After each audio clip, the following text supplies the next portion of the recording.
Hotep, Hotep, peace and love. Hotep Ma'at. Peace and love, everybody. Hotel, peace and love, my brother. Peace and love. Can everybody hear me? Yes, loud and clear. Hotep. Hotep, Hotep. Welcome, everybody, to the teachings of Ma'at, Stepping Out of the Matrix book study by author Tahuti Amen Hotep Ra. I am the mighty Arcad Infinite. And before we get started, we would like to begin everything with our affirmation. Great scribe. On the count of three, we will start with the beautiful affirmation. 1, 2, 3. Unki Ma'at, Un-N-S, Nintet Oset Ma'at, Men Hepapet Ma'at, Her Nkui, Per Ikut. I live for Ma'at, I exist within her, I do not speak in the place of Ma'at. Every day I advance towards Ma'at, my being is surrounded in darkness, I come forth as conscious light. Welcome, welcome, welcome, everybody. My name is Arcad Infinite, and I will introduce everybody on the panel today. First, I would like to introduce the good brother, Ahati Ma'at. Ahati was taught under the great Tahuti Amenhotep Ra. He has been a serious student and teacher of Kemetic culture and history for several years.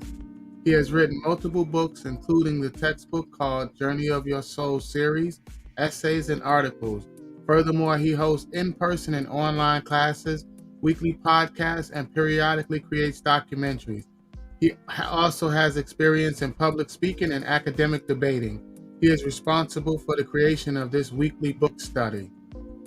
Next, we have Netta, formerly known as Art, specializes in training and educating youth workers, counselors, and educators about arts, culture, and history. He travels the world to experience how people live and shares it with everyone who is interested in learning from the research he has witnessed.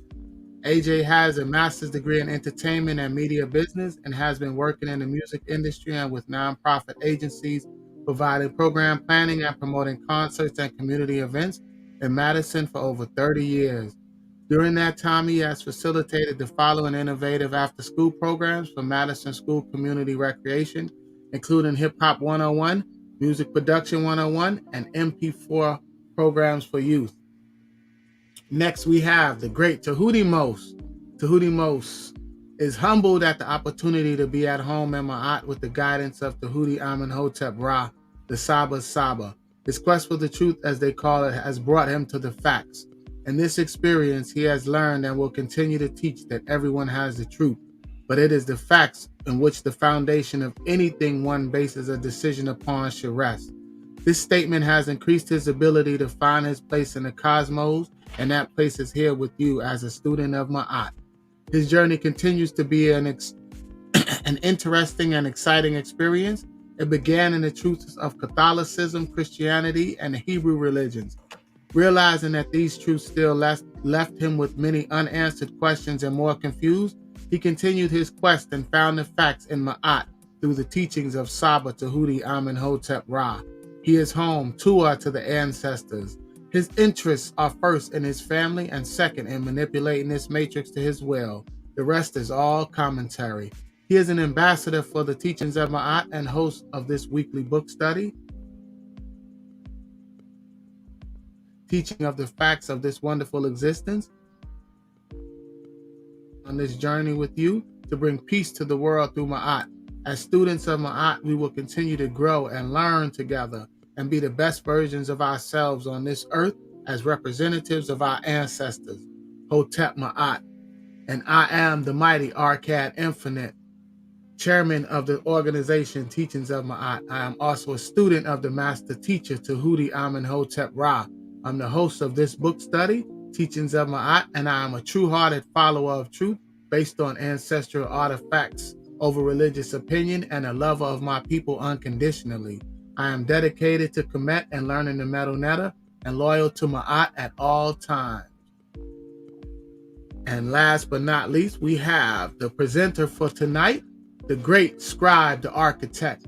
The scribe is a writer, poet, spoken word artist, audio producer, engineer, healer, spiritual advisor, consultant, and business creator. He is a master student of the Netiru, a true follower and protector of Ma'at, a scribe of Tahuti and Ma'at, He studies under the master teacher Saba Tahuti Amenhotep Ra. For the scribe, quality always outweighs quantity. He enjoys observing reality and incorporating these observations into his writings and creations to assisting in awakening of dormant DNA and reversing of negative hypnosis. Welcome, everybody. Welcome. Peace and love. Before we get started, I would like to know if we got any announcements. If anyone has any announcements before we begin. Hotep Ma'at, peace and light, peace and love to you, great brothers.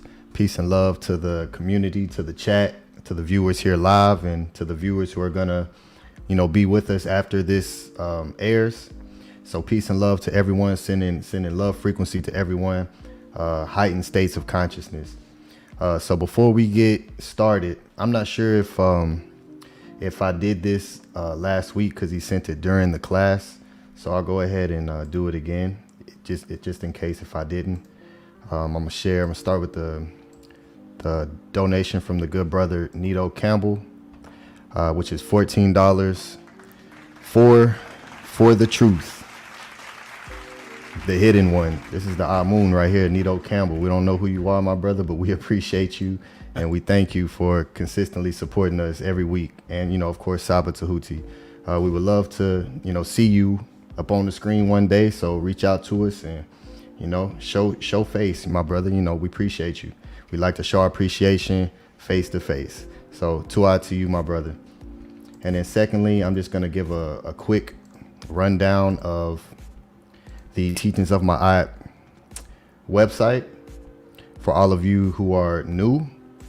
I am the scribe. I'm the Sab of the Teachings of Ma'at organization, and I run this website here, which is a hub for all of our information regarding the Teachings of Ma'at, our study guide Sundays, our merch, what we offer to the community, Saba Tahuti's podcast that he hosts on Fridays, and much more. So, the link is posted in the description box, so you can check us out there to be posted throughout the chat.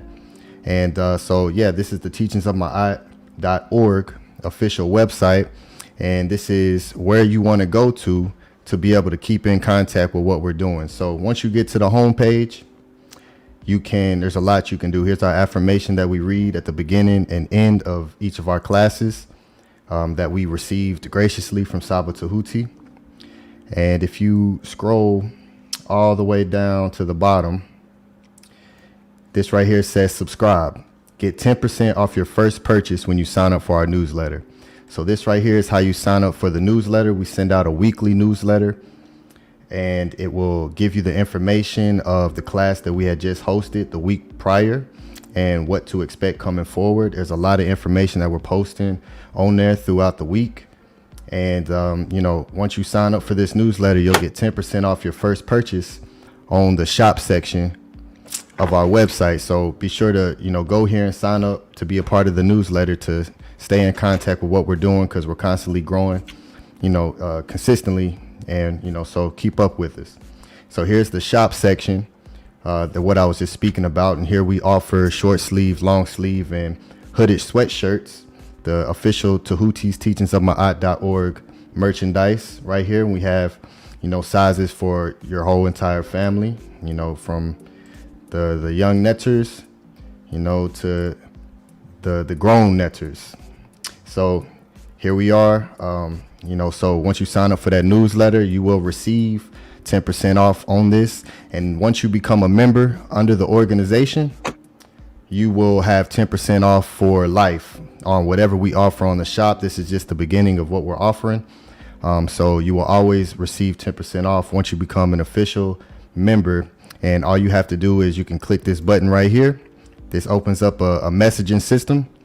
So let us know if you have any questions, Hotep Ma'at, and you can get in contact with us right there. And you will receive a response fairly quickly. So there's many ways to get in contact with us. It's very simple. It's very easy. So, reach out to us and, build with us and help us continue to grow under this frequency that we're starting to emanate and echo, under the teachings of Saba Tahuti. So I just want to share that real quick. Peace and love, Hotep Ma'at. And Brother Ahati, if you have some announcements, I'll go ahead and pass it to you. to Ma'at, I do. I'm gonna share the screen. And if you haven't done it already, sign up for the free newsletter. You can do that through the website that the scribe just showed you. When you do enter your email, you'll get access to our newsletter, our weekly newsletter.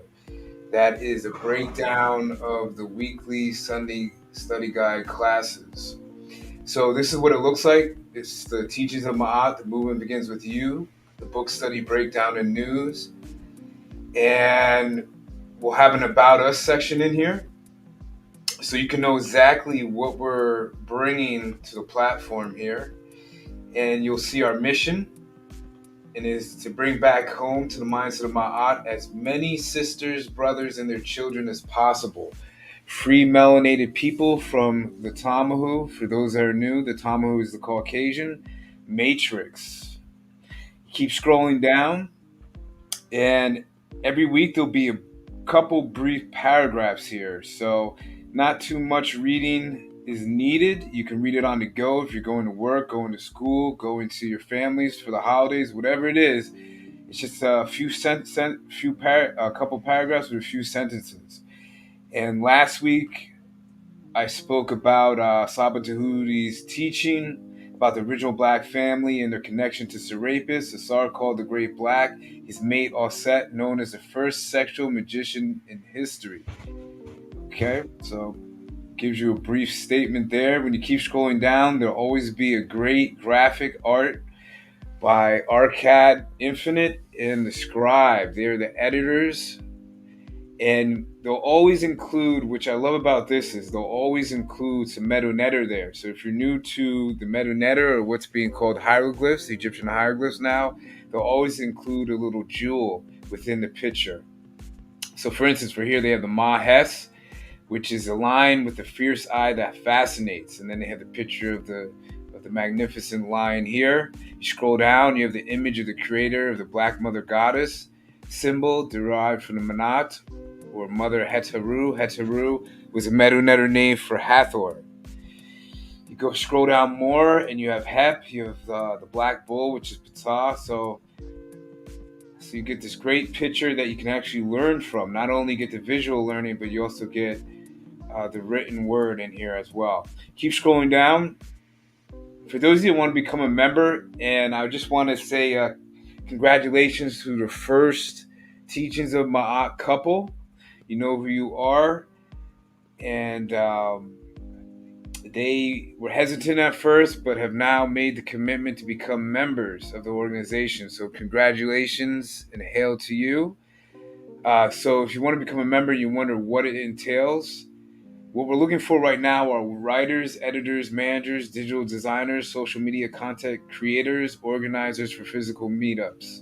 If you have a skill or talent that could be beneficial to the Teaching Ma'at organization, contact the leadership at teachingsofma'at.org, and somebody will get back to you quickly with more info and details. If you do not have a skill that I mentioned, but there's people that reach out to me that want to help, but they don't have a certain skill.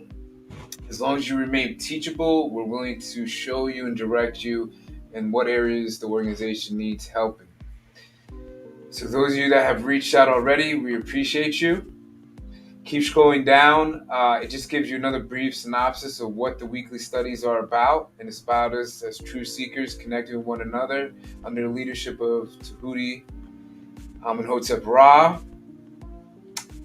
And again, if you go to the website, you can purchase the merch there. Scribe said there'll be 10% off for infinity and beyond for future merchandise as well. This is what he has so far.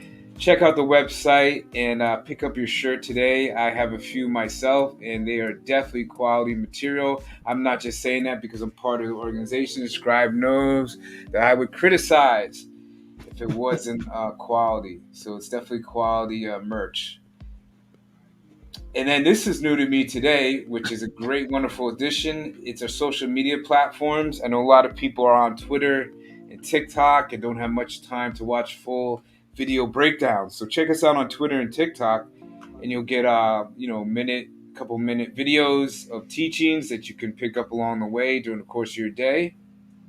And you can check us out on YouTube at teachingsofma.com, and at Saba's podclasses is Mystical TV at youtube.com to reach his podclasses every Friday at 6 p.m. Pacific time. And you have a QR code here. You can scan the screen right now with your cell phone to get more details and information. Real simple. And we always ask for appreciation from people. If you feel the information that we're giving you tonight is worthy of it, and you can just scan a barcode here to donate. So we always put the Teachings of Ma members here, and we put the supporters here as well. And that is it for the newsletter. Now, I get questions about how people can reach out to the public during the course of the week when they meet people. You can contact us through the website as well, and you can purchase these beautiful business cards, which is real simple. You don't have to do a lot of talking. You can just pass them out, say hello, and just pass them out. And the people can scan the QR code here and reach our newsletter, or they can go directly to the Study Guide Sunday teaching that's tonight and just scan this barcode here and scan a barcode here for Tahuti's podcast. So real simple. So contact us today if you would like to purchase some business cards. And then finally, when you become a member, you do get a membership card, so you have something tangible within your hands to make you feel like you belong to an organization that is originally started from what's called Blacks. So you'll get a card, an active member card or a non-active member card. And you're the beautiful sister here. I'll set a moon on the front, and on the back, if you're an active member, you will have your position, you'll have your number, you'll have your date joined, and a place for your signature if you'd like to sign it. And I'll always say I live for Ma'at. And then a non-active member is the same on the front. And on the back, it would just put a position of supporter. So that's all I have. Stop sharing here.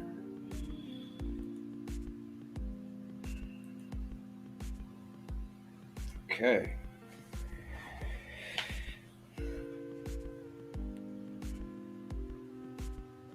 Peace and love. AJ, you got anything before the Scribe presents? No, I don't have any announcements or anything like that. I'm excited about meeting with you brothers and sharing some ideas that I've been working on, things that I want to run by you to see if you think it'll be good for the movement. So that's about it. Just working real hard. That's about it. Okay. Excited to be here. Looking forward to Scribe's presentation. Definitely. Okay, guys. So without further ado, we will let the Scribe begin to present. Scribe, you ready, good brother? Yes, sir. I'm ready. Peace and light. Okay. Thank you. All right. So we will start with the Stepping Out of the Matrix ebook. For those of you who do not have this book yet, you can get it at the website teachingsofmaat.org under the shop section, and go ahead and purchase that, and you'll get a download directly to your email as soon as you make the purchase. So be sure to do that, so you can support and go into the book yourself and take your time and read and understand it. So we are starting off here, right here where the great brother Ahati left off. Make sure. All right, so we are on page 81. Asar Osiris, the Great Black. The Kim Ware, the Great Black. Aset, the great first black magician, sexual companion of Asar. All right, it's a beautiful picture. The Temple of Isis, Aset and Aswan. My people, these are real places, real people. The temples of Aset and Asar still stand to this very day. These images that I am showing you are not drawings of recent. These images are on the temple walls at Edfu, Karnak, and are in your papyri that you wrote. These images are over 4,000 years old. That's a very, very deep point. You know, these aren't 15th century images. These are 4,000 years old. Now, here is Macrobius commenting on the Ptolemies. Ambrosius Theodosius Macrobius was a Roman grammarian and Neoplatonist philosopher who flourished during the reigns of Honorius and Arcadius. That wasn't you in a past life, was it, Arcadius? 395 to 423. Here we go. Let's see. Macrobius in the writing Saturnalia. So this is in this writing here of the Roman grammarian.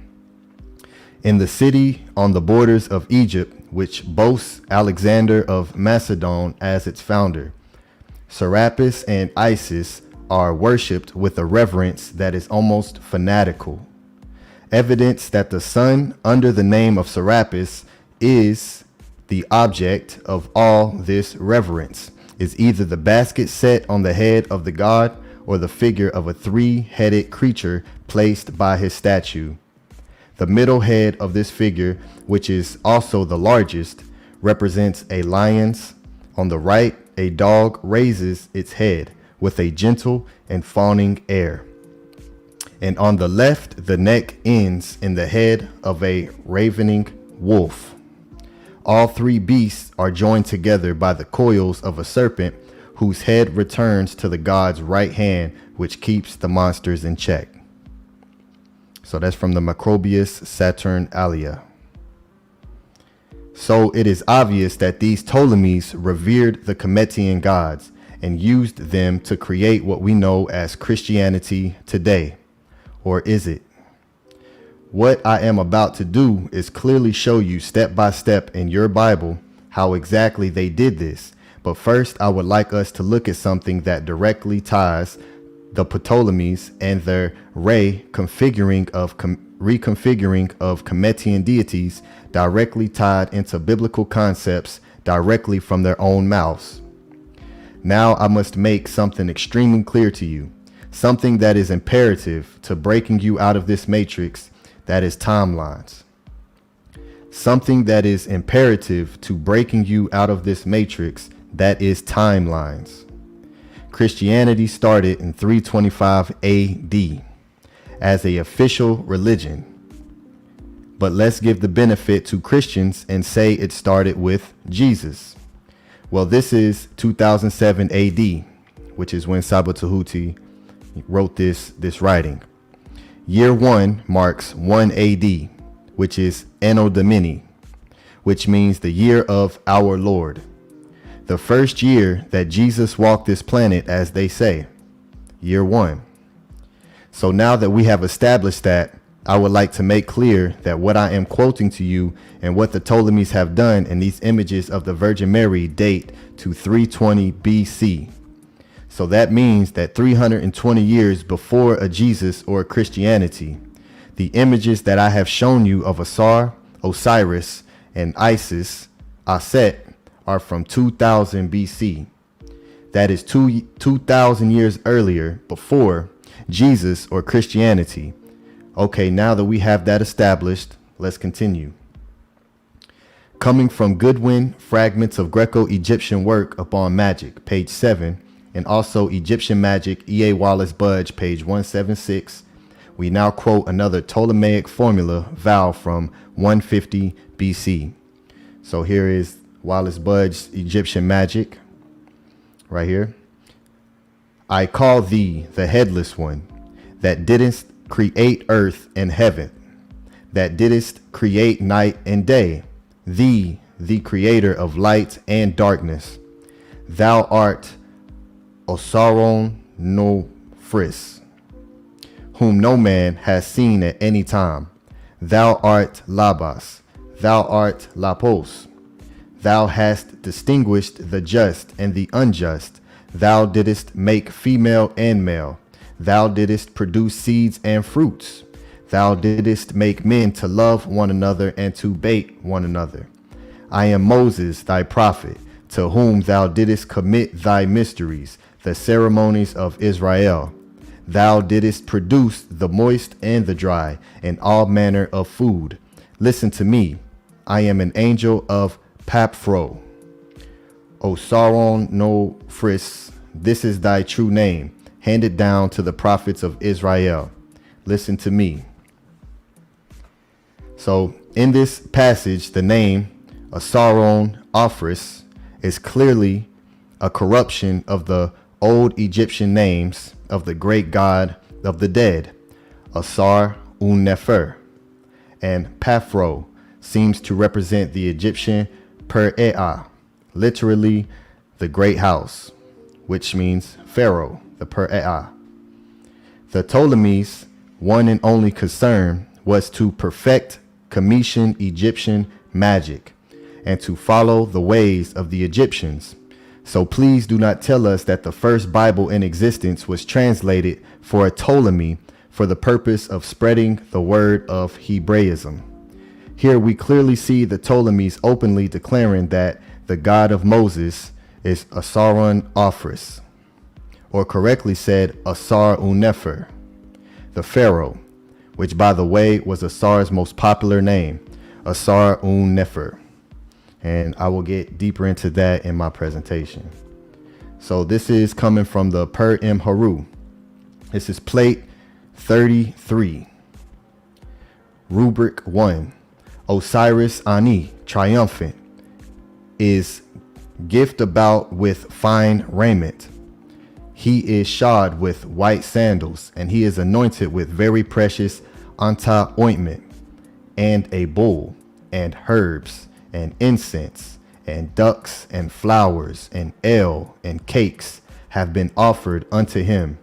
And behold, thou shalt limn upon a clean tile the image of a table of offerings in clean colors, and thou shalt bury it in a field whereon swine have not trampled. If this word then be written upon it, he himself shall rise again, and his children's children shall flourish, even as Ra flourisheth without ceasing. He shall dwell in favor in the presence of the king among the chiefs. And cakes and cups of drink and portions of meat shall be given unto him upon the table and of the great God. He shall not be thrust from any door in a mentat. He shall travel on together with the kings of the north and of the south, and he shall abide with the followers of Osiris near unto Un-Nefer forever and forever and forever. Here is an article on Osiris Un-Nefer. So let's see if we can. Here we go. Osiris Asar Un-Nefer Usur, hieroglyph with the throne, the eye, and the sitting Neter right here. Osiris was the ancient Egyptian god of the dead and the god of the resurrection into eternal life, ruler, protector, and judge of the deceased. His cult originated in Abydos, where tradition locates his tomb. Osiris was the first child of Nut and Geb, and brother of Set, Nephthys, and Isis, which would be Set, Nephtet, and Aset, who was also his wife. By Isis, he fathered Horus, which would be Heru. Some variants on the legend say that Nephthys, Nephtet, assumed the form of Isis, Aset, in order to seduce Osiris, Asar, whereby she bore Anubis, which is Anpu. Osiris, Asar, ruled the world of men after Ra left the world to rule the heavens. He was murdered by his brother Set, who later dismembered his body, scattered the remains. The grieving Isis, Aset, reassembled the parts and magically brought him back to life. Since he was the first living to die, he subsequently became the Lord of the dead. His death was avenged by his son Horus, Heru, who defeated Set and cast him out into the western desert. The cult of Osiris persisted throughout Egyptian history. Funeral texts addressed numerous prayers and spells in hopes of securing his blessing upon entering the afterlife. The hymns of the Egyptian Book of the Dead are primarily addressed to Osiris. His popularity steadily increased through the period of the Middle Kingdom and endured into the period of Roman rule. The Ptolemaic rulers of Egypt during Roman times continued his cult, even to affecting the traditional clothing of the pharaohs, the Par-EE, and making offerings to him in the temples. The tale of Isis and Osiris is one of the enduring classics of Egyptian mythology, embracing many themes that were to reappear in countless throughout the ancient world. The episodes recounted in the tale have led many scholars to suggest that Isis and Osiris are deifications of historicity. I will now show you verse by verse from your Bible, image by image, exactly how the Ptolemies pre-created Christianity and took from the tales of Osiris, Heru, and Aset to recreate the Bible you hold in your hand today. Because we have to remember that a key to breaking out of the matrix is dates.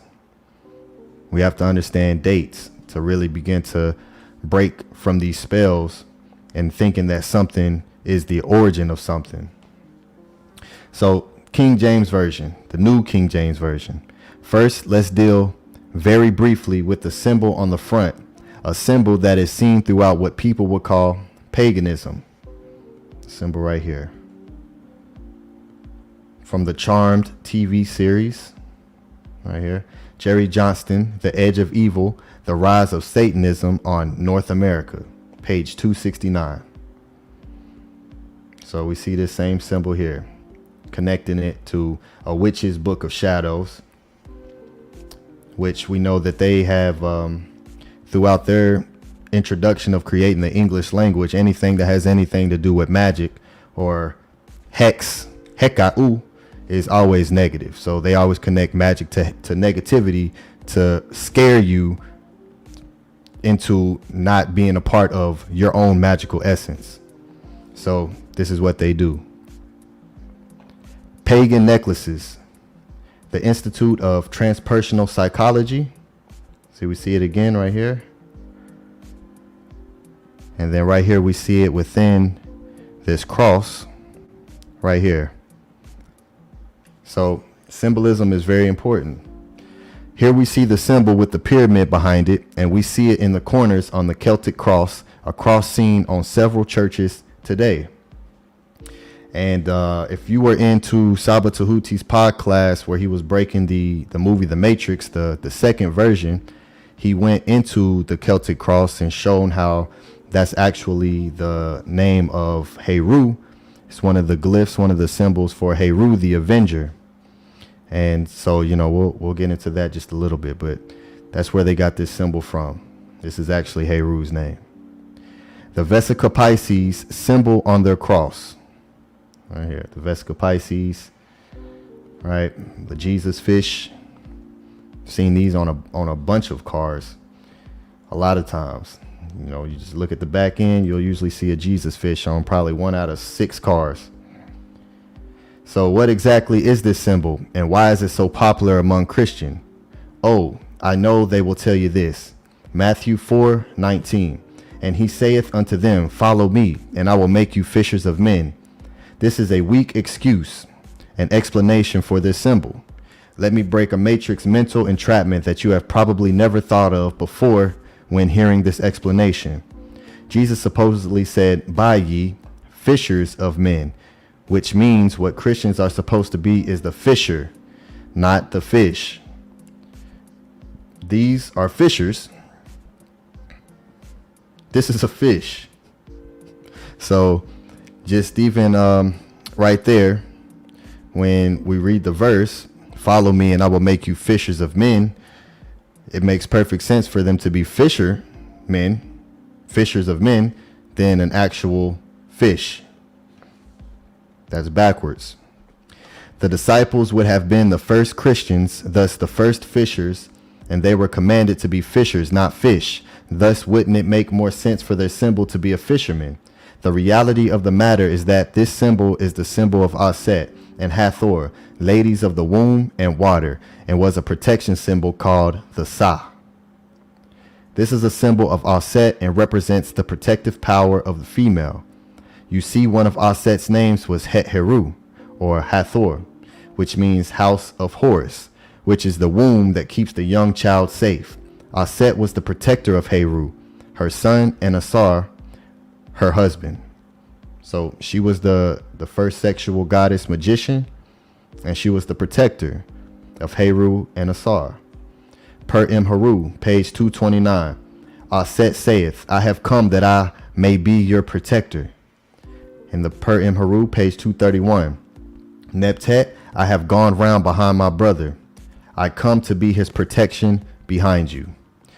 So I'll stop right here with the reading at the beginning of page 92. Stop sharing my screen. All right, so once again, a few matrices being broke down just within those 10 pages that I read. And, it's step by step, step by step and starting to remove yourself from these spells that have been given to us since birth here, but for centuries, for centuries. So now I'm going to get into my presentation, and I'm going to start with just showing, just some archaeological artifacts that have dates on them, because as Saba said, one of the most important things we have to understand is dates. So when we look up anything that has to do with biblical characters, you will always come across cartoons. You will never come across any actual historical images. You'll never come across that, so we have to understand, okay, well, if I look up these characters and these characters were supposed to be real people, and yet these were the people who were the closest to us in our timeline, why don't we have any physical remnants of anything that they left? So I will get started with, let me see. All right. Here we go. So this right here is, we're going to go to the British Museum and look at a few artifacts and look at some dates on here. So this is the intaglio with the head of Serapis. All right.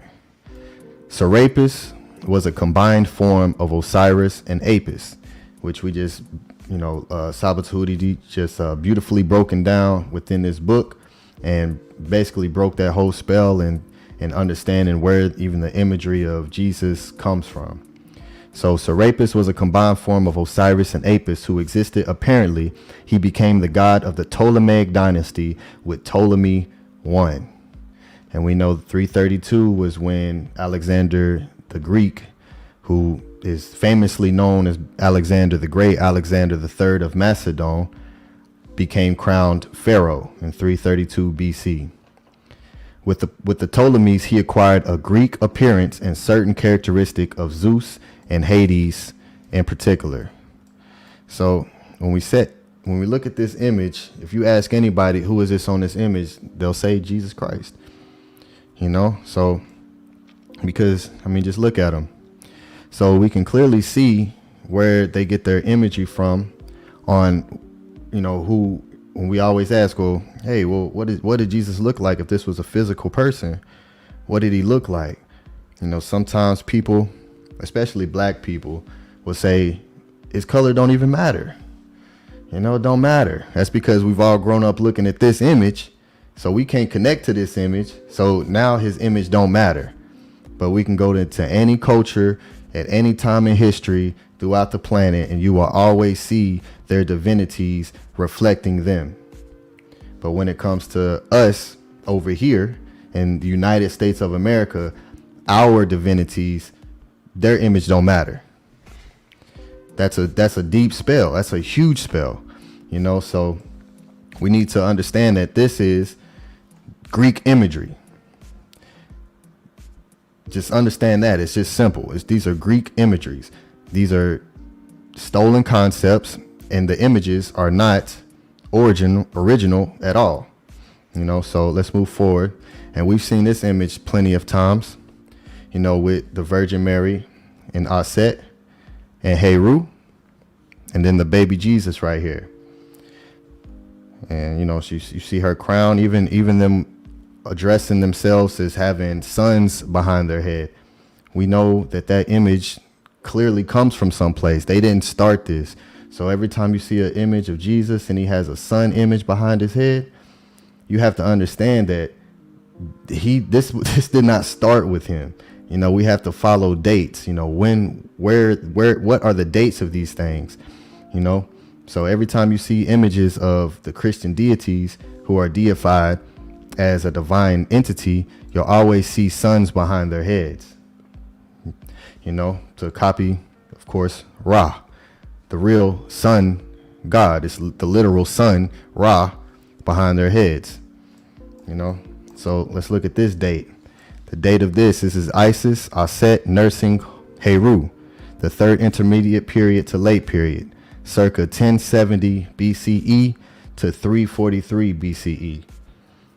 So this dates 1,070 years prior to Jesus Christ being born. So we have to look at these dates and understand, okay, well, what is, sometimes people, I talk to people and, they'll have a hard time understanding dates, so that's why I really want to emphasize this and just keep it simple and showing like, okay, when you understand when something was created or where something originated from, it makes it a lot more simpler to understand why things are the way that they are. Once you start to begin to break that spell and understanding that when something happened determines where you are today, then we can start to reverse engineer and not do reverse reasoning and take our concept of what we think today and then apply it to the past. That's backwards. We have to go to the original source as earliest as we can go and then move forward. So here is some more artifacts. Here's a ring with the bezel in the form of a bust of Serapis. So we see 100 BC to 100 AD. So this is right smack in the middle of Jesus's birth, at 1 AD. So a bust of Serapis was hammered and chased rather than cast out of gold and then soldered at an angle to the flat bezel of this ring. Rings of this form are most characteristic of Egypt, and Serapis is the god most frequently represented. Because this is when the Greeks were at their forefront. It was right here. So Serapis is who they put at the front of their deities. And so when we look at this right here, left to right, coiled wired ring, cast with the bust of Serapis, the Jesus face. And then here's Aset right here. And then another Serapis right here. So this is right there at the time when Jesus was supposedly being born. All right. So now we're going to look at Osar Unefer, where this whole entire teaching of Jesus and the resurrection comes from. Because once again, we have to understand that most of the time people think that Jesus, the story of him being resurrected, is original. This is the first of first. This is some of the things that makes him the Son of God, is the fact that he was born in a miraculous way, and the fact that he performed magical miracles, and once the miracles that he performed, especially his first miracle, which was turning water to wine, that's, I can't imagine being, my first piece of magic that I perform, the first miracle I do is creating alcohol to turn up with. Let's turn up. I'm the chosen one, the Son of God. Let me take his water real quick so we can so we can get right. But so we're looking at the Book of the Dead of Hunefer. This is museum number EA 9901/1. And this is of the whole entire papyri. This dates to the 19th dynasty, which the 19th dynasty of Egypt, also known as the Ramessid dynasty, is classified as the second dynasty of the ancient Egyptian New Kingdom period, lasting from 1292 BC to 1189 BC. So here we go with making sure we understand what these dates are. So if you look up these dates and say, okay, 19th dynasty, what we need to look at it. So it's between 1292 and 1189 BCE. So this is almost 1300 years prior to Jesus Christ. The 19th dynasty and the 20th dynasty furthermore together constitute an era known as the Ramessid period. This dynasty was founded by Vizier Ramesses I, who Pharaoh Horemheb chose as his successor to the throne. All right. So we have a Medu Neter Monday class with Saba Tahuti, which is an excellent class. And I implore all of you to reach out, email Saba Tahuti, which everything is on the website. If you have a question, you're like, hey, what is it? Just go to the website and all your answers will be there. And he goes in and he helps us understand and teaches us the Medu Neter from the papyrus themselves, and not only just the language, but the imagery as well. What the imagery symbolizes, what this means. And so it's a beautiful class. So reach out to get, if you want to learn more about the Medu Neter, you want to learn the language, you want to understand it, you want to understand the minds of the most supreme spiritual beings, people on the planet. You want to learn this, you want to tap into this energy, then, reach out to us and we'll get you into the class. So here is Asar Unefer, right? Who we just spoke about in the book. So Osiris, the good being, true of word. All right. And I always like to point out, we see a cartouche here, or what is known as a shin, what they call a cartouche, because everything that they do is based on death language and negativity.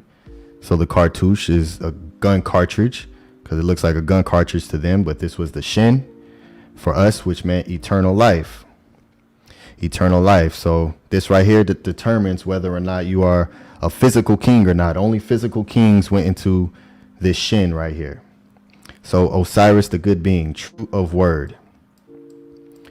A name of Osiris, which as an important name is written at times in a cartouche, which is a shin. Right here. Nefer. Nefer. And it is usually explained to mean the good being, although it has suggested that beautiful hair is its signification. Right? So here is Asar, the eye, the throne, and the Neter symbol. So this is letting you know this is the Neter, Asar, Nefer, and this shin right here. So you have to argue with the Cometians on whether this is just a principle or not. All right. So I'll exit out of that one and I'll pull up the second version. So now we're going to go into more of what the great brother Ahati started to in his book, Journey Through God's Words. And I'm going to pick up and put some information in here from his book. So to begin, the people of Kemet did not know what a rabbit was, and the closest thing to it in the Nile Valley was what is known now as the hare. Today it is called the African scrub hare. Right here. So this is right? Osiris, Asar, Nefer. As you can see, the original word for hare was but why Hares, rabbits are known to be very efficient breeders. Similar to us, they love to have sex. However, they seem to love it more because in their lifetime, they can successfully produce 1,000 kits, which is babies. When our ancient ancestors saw this, it reminded them and about their own existence. That nature is constantly producing. They are known for their fertility for a reason. Similar to fertile men and their sperm, below is a table containing the exact number of sperm needed to ejaculate in order to create life. Yes, one sperm makes a child. However, the way nature designed us is that be increasing the number of sperm you have just increase the odds of survival. And we see this throughout the world. Usually, the smaller the species, the more of itself it replicates in order to survive being eaten or beaten to death. It is no different from us. All right, so let me go back to the screen real quick. I want to reiterate something that another spell and another matrix that's been brought forth, that Christianity brought forth, is the demonization of sexuality. This is super important because it starts with the origin of even the language that we speak. So even when you ask somebody, what is lust, they're always going to give you a negative. Oh, that's negative. You don't want to have lust in a relationship. Lust, that's bad. That's of the devil. And when you just look up the etymology, because I always want to go to the etymology, you want to go to the roots of what these words mean. There is nothing negative about the word lust. It means the same thing as the word love, desire. It's when you actually look it up, it'll show you where the negative connotation of the word lust comes into, and it comes into in the Bible. So if we understand, okay, well, why did the Bible make our sexuality negative? Well, we can no longer produce. We can no longer create the magic, which everything is sexual energy and magic to create, to conceive a thought, to conceive a baby. It's all sexual energy. And we've been trained and manipulated in a way to look at sexuality as only being physical and it being negative under a certain context, when you can look outside in nature, just like the hair, and we understand that was fertility, to be able to produce and create. Because one of the most egregious acts that we looked at and commit was impotence, to not create, the opposite of creation. And that's what the Bible teaches us to do, which is why the Savior, the Christ Savior, was a virgin and never was with a woman. He did the opposite of creation. It doesn't make sense, but it makes sense whenever you're under the spell, because that's the purpose of it, So I'm gonna get back into it.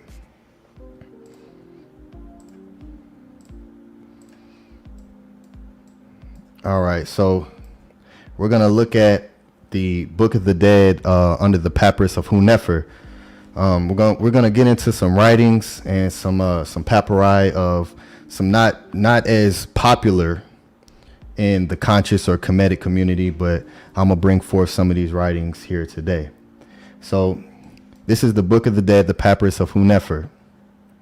Anhai, Karasher, and Nechmet, with a supplementary text from the papyrus of Nu, with transcripts, translations by E.A. Wallace Budge. So if you want to purchase this book, all you have to do is get you up $2,250, and you can go and purchase this book. But good thing that we have the internet today. So you use the internet as a tool to benefit you, not destroy you. What are you doing with this tool that we have access to gain access to all this information? Let's use it for that, right? All right, so let's look at this papyrus here, the papyrus of Hunefer. This is plate 4 of the papyrus of Hunefer. So here we look at the vignette. Hunefer, who was found just, right? So he just got his heart weighed and he was found just. So he's being led by Heru, who's wearing the Ankh in his hand, to the presence of Osiris, Horus, the avenger of his father. Right, so we're going to read this text that I have outlined right here. And this is in that the papyrus of Hunefer. Saith Horus, the avenger of his father. See, there's that word right there. It's that Celtic cross that we was just speaking about earlier, which means Nech, the avenger. So saith Horus, the avenger of his father, heir perfect of Un-Nefer. Behold, I am bringing to thee Osiris, Hun-Nefer. He hath been judged by the scales. The tongue of the balance resteth upon his place. All right, so here we see Osiris, Asar, Un-Nefer. All right, here's in this glyph. I outlined it for you. So you can see the rabbit, the Un, right? The waters, the Nun, and the Nefer. All right, so let's look over here. And here's some actual glyphs on the wall of Un-Nefer. So here's Un. Un means to be, to exist, to become.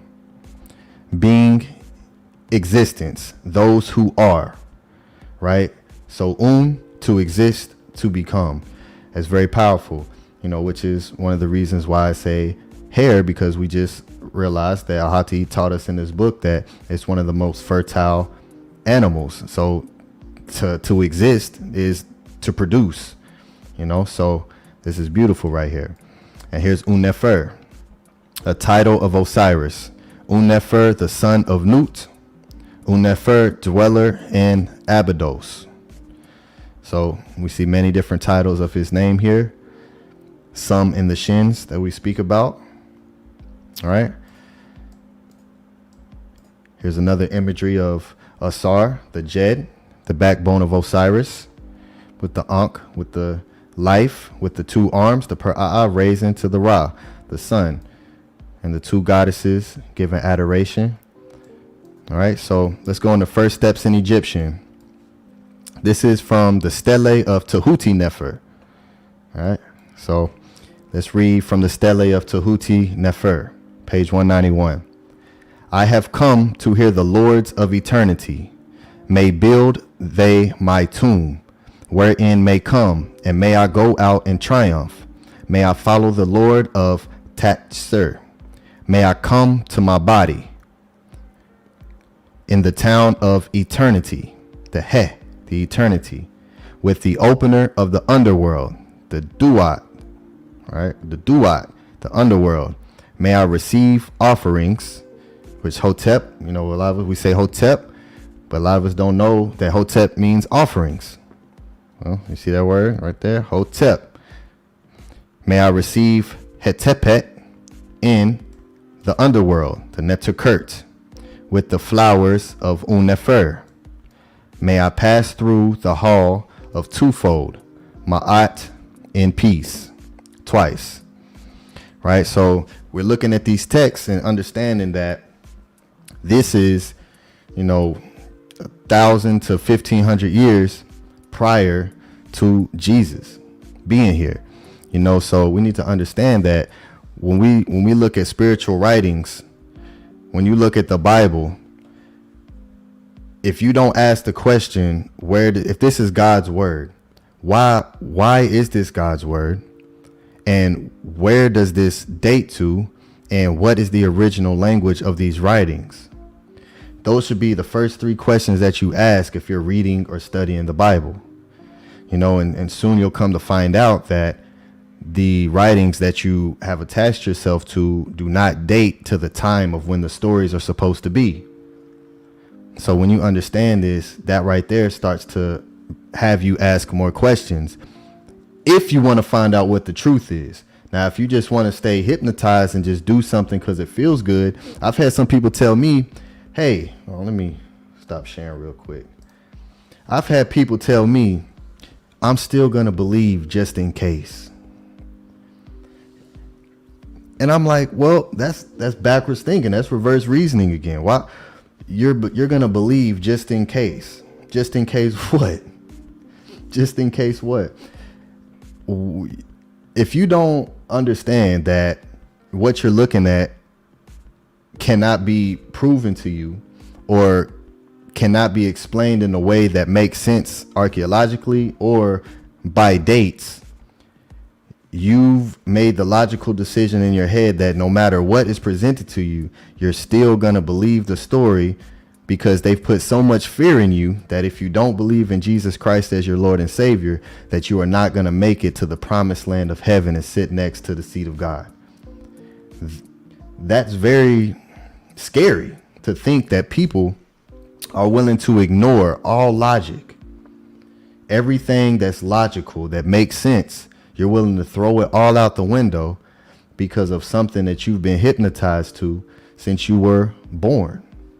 You know, so that right there is very powerful, you know, and I've had more than a handful of people tell me that, you know, so that's one of the things that we're dealing with. So that's why we have to work through this thing step by step and be very patient with it, because this is centuries and centuries of DNA being created in a way to make us think that these Christian stories and that Jesus Christ was a physical being with absolutely nothing, not one thing, not one writing.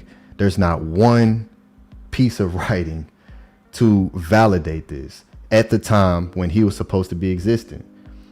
So it's a deep hypnosis. So this is step by step. Step by step, we're going to work our way through it, and we're going to bring you to the actual facts and the truth to help you understand that you're not leaving the idea of divinity and what and who the real Christos are, or who they are. You're just been misdirected into characters that were stolen from real characters, real beings who left the physical proof for us to study. They knew we weren't just gonna just believe just because. So they did it in a way to where it could not be completely eradicated. No matter how hard they tried, it could not be completely eradicated, and we would be able to decipher through the actual facts and physical things that they left us, you know, so that's very powerful. So let's get back into it. All right, now we're going to go into page 148 and page 149 of the Egyptian Heaven and Hell, Volume 1. So this right here is another teaching that helps us to understand what's real and what's not. So this is Afu Asar under the serpent Mehen, the beheading of the enemies of Osiris. So the book of the Amtuat, a god in human form, seated on a throne, wearing plumes and a uraeus on his head, with life in his right hand and the scepter in his left. This god is called Afu Asar, and he is seated under a canopy which is formed by the body of a monster serpent called Ankh Aru Techefau Ankh Aru. So a god in human form. Afu Asar. What does Afu Asar mean? Afu Asar means the flesh, dead body of Osiris. All right, so let's go into page 71 of Egyptian Heaven and Hell, Volume 3. Looking into the boat of the sun god, we see that this deity has transformed himself, and that he no longer appears as a fiery disk, but as a ram-headed man who stands with a shrine. In other words, Ra has taken the form of Osiris in order that he may pass successfully through the kingdom of the dead, whose Lord and God is Osiris. The name given in this form is Af, or Afu, which means literally flesh and a dead body. It was a dead body that Osiris first entered into the Duat, the underworld, and those who wished to become what he became subsequently had to enter the Duat as dead bodies, and within the attributes wherewithin he entered it. The boat then contains the body of the dead sun god, or Afu Ra. He has with him a crew of 7 gods and 1 goddess. One of these acts as guide, the Ap-Uat, another as a steersman, another as the lookout, and the goddess, or lady of the boat, is there as a representative of the division through which they are about to pass.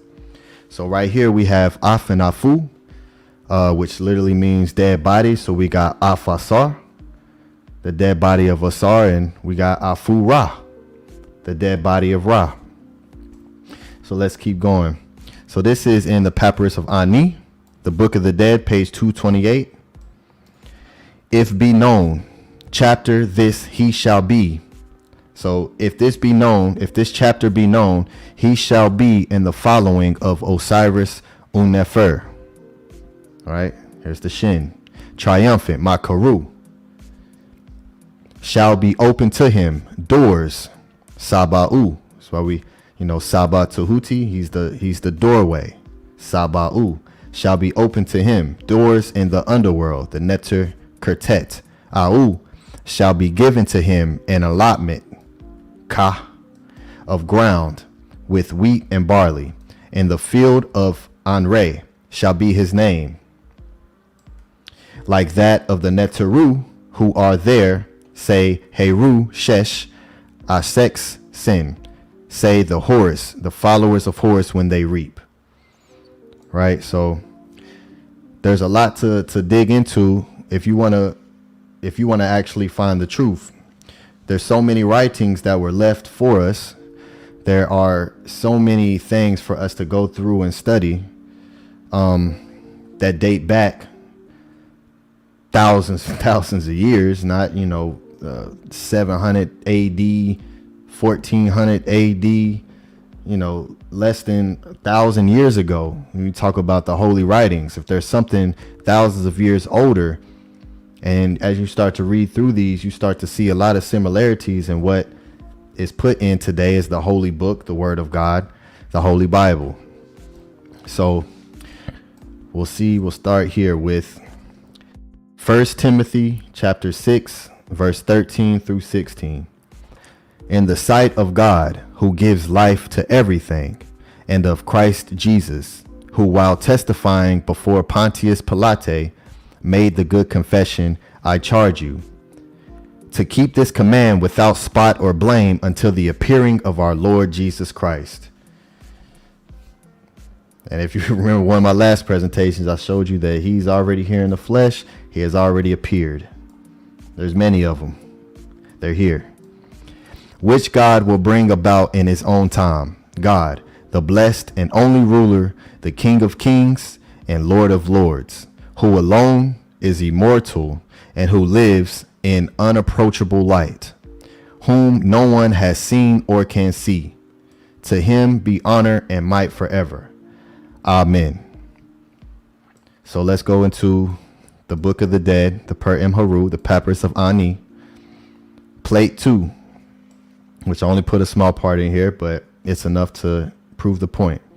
So he endureth, untet is the again, endureth forever and everlasting. Oh, so that's another word for what? Eternity, right? He endureth forever and everlasting in his name of Un-Nefer. Homage to thee, King of kings, Lord of lords. Word for word. The God blessed and only ruler, the King of kings and Lord of lords. All right. Prince of princes, possessor of the earth from the womb of Nut. He hath ruled all lands. So if we have a papyrus and a writing here that dates back to 1050 BCE, 1,000 years and 50 before Jesus Christ was born, and of course that we don't have any writings of Jesus Christ at that time. When we look at these writings and we understand, okay, why is this the exact same? Why is this writing talking about a King of kings, a Lord of lords, the ruler of all lands? Why, if this person is writing about this, and in our Bible, our God have these same attributes, if you're being honest with yourself, you have to question that. You have to question whether or not what you're reading is true or not when it comes to the biblical writings. And once you establish dates, see, if you don't establish dates and you're just going off full belief, if you're just going off full, let me stop sharing my screen. So if you're just going off complete belief, you know, everyone has their right to just believe. But if you really want to know the truth, if you want to be able to stand on something that's factual and something that has to deal with your actual ability to ascend as a light being, you know, when you start having certain unexplainable experiences and you start wanting to find answers, your answers aren't going to be found in the Bible. They're just not. I mean, even just a lot of the stuff that you may experience, or when it comes to what is called miraculous occurrences or magical occurrences, of course, that all gets put into the box of the devil. You know, if you perform magic, oh, that's witchcraft. Which witchcraft, that word is not what we think it is. All these words are not what we think it is. You know, so when you begin to start to want to understand the roots and be able to live on truth and not worry about your own opinion into something, because your opinion is only as good as what you can prove. Just like in court, you can't go in there and talk. You have to be able to prove what you're saying. And, you know, if you want to live your life based on just complete belief and no proof, you know, you have all the right to do that. But there are those of us who decided to take that and throw that out the window and take our consciousness to the next level and be able to understand that, okay, if I have something and I'm going to put my entire life and my soul and my essence into something and I'm going to teach other people about it, then I better be either correct or I better be open for correction. And most times people are not open for correction because they've put so much time and energy into something, or it was something that was passed down to them from something that their parents was doing. So they can't look at, there's a lot of things and a lot of spells that go on to keep us from being able to push aside the lies and align with the truth. A lot of times people will study the truth in silence, but still step out under what they came out as, to not be looked at differently from those people that they're leading. And that's completely isfat. That's completely wrong. You don't want to do that. Like, because even if you, by being honest with yourself, by being honest with those that are around you, you will always be protected in your walk because you're walking in Ma'at. And no matter what, outside of this physical existence, when you are in connection with Ma'at, the feather, which represents how light you are, will always carry with you. You will not have the burden of you won't have that burden of, oh, I have to, every time I step out, I have to lie, or I can't be honest with myself. I can't be honest with the people around me. That's a heavy burden. That's why it's called a heavy burden. I mean, it's heavy. It holds you down. It holds you down to this planet, to this plane.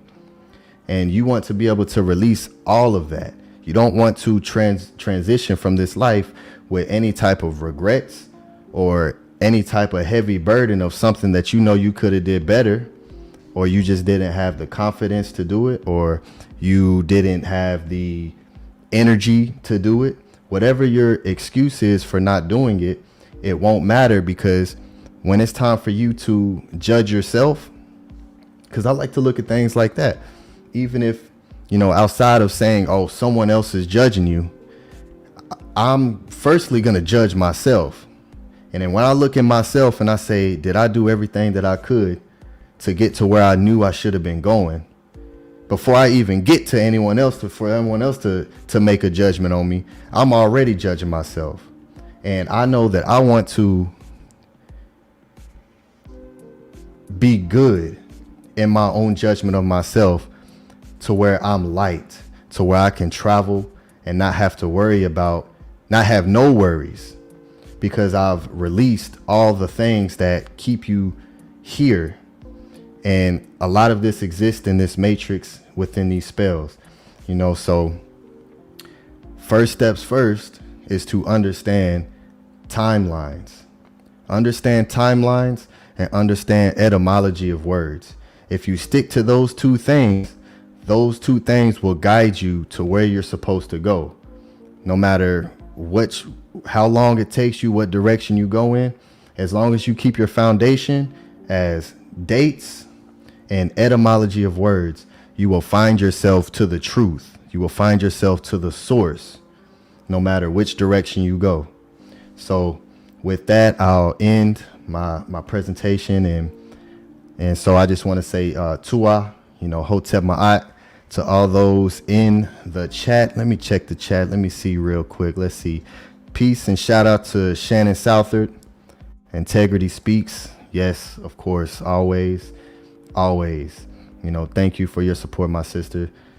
Let's see. Michael Takar. Great to see you, brothers. First time I've seen your name in the chat, so it's good to see new faces. It's so great to see people talking about Ma'at. Blessings to you all. Blessings to you, my brother. Yes, it's always great to talk Ma'at. It's beautiful. All right, peace to Robert Williams, Conscious Conqueror. Shout out to all who's watching. Shout out to all who will watch after the playback. And peace and love to everyone out there. Make sure you show your support. There's many ways to support us. There's many ways to support us. Just choose one and stick with it and be consistent with it. Make sure you've liked the video. If you haven't liked it, like it to help the YouTube algorithm, and share it to your platforms. Share it to your Christian grandmother or your Christian sisters or brothers. Start having the conversation with them, and do what you can to bring forth the truth to whoever is around you. But of course it starts with self. If you're not at the place to where you're confident enough to bring this to someone else, start with yourself, to where you and your deepest knowing, what the truth is, because you're not allowing other things to manipulate your thoughts. You find yourself basing yourself in the truth, and you have a way of going about getting to that information, which, remember, is dates and etymology. You stick to those two things, you will be led to the truth. So Hotep Ma'at, peace and love. I hope everyone enjoyed the presentation. I hope you learned something. If you did, let me know in the comments if I did all right or not. So peace and love, and Hotep Ma'at, and I'll pass it to the chairman, to the Chechetu, Arcad Infinite. Peace and love. Hotep Ma'at. Can you brothers hear me? Yes, sir. Peace and love. That was a fantastic breakdown, Scribe. Never seem to come up short, brother. You're always motivating us and inspiring us. That was a beautiful breakdown. Y'all hear that? Etymology and dates, people. Y'all hear that in the chat? Etymology and dates. And also keep an open mind too, because the thing about it is you want to have, questions that can't be answered versus answers that can't be questioned. We think we know everything, and those answers that we have, we don't like to be questioned on them. We don't like people to question us, and a lot of times it's our ego that gets in the way, and it prevents us from growing and moving forward, because we're so stuck on the lie, and we're so engulfed in this matrix that we don't want to get out of it. Scribe, like you say, brother, they'll see it and still ignore it. Well, I'm just gonna go ahead on and believe, just in case. Well, I know that food is bad for me, but I growed up eating it, so I'm gonna continue to eat it. It makes no sense, man. These lies. How many lies do I have to tell you before you actually call me a liar? If we were friends, right? All you in the chat, and we were friends, and hey, we're gonna go hang out, or we're gonna go do something, and I just tell you a lie. Okay, we'll come back, my bad, you told a lie, or it didn't happen. But if I tell the same lie over and over and over again, how many before you actually call me a liar? How much misdeeds and false dates and made up stuff before you actually say, this dude is a liar, and I don't believe nothing that come out of his mouth? Well, everything about everything around us about our culture is a lie. So just look around and ask yourself, what is the truth? What have they told us that's the truth? And then go with that.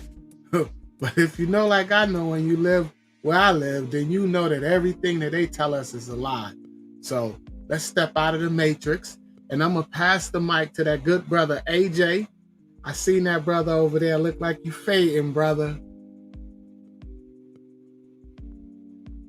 Can you see me now? Yeah, we can hear you, brother. Okay, cool. Tua Scribe for the great presentation. I really appreciate the aesthetics. I appreciate that you took your time.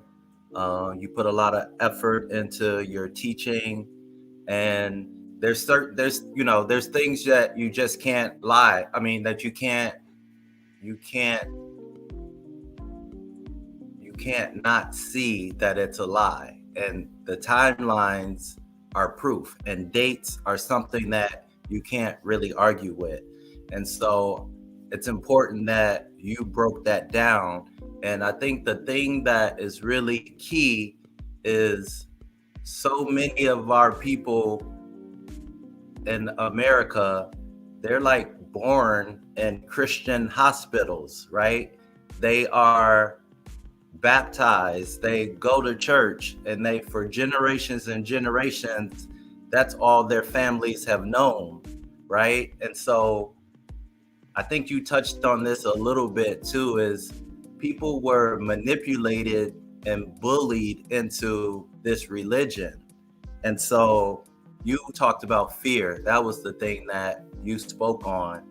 And fear is like a very real thing. Like, people have come accustomed to respecting fear and being afraid of death.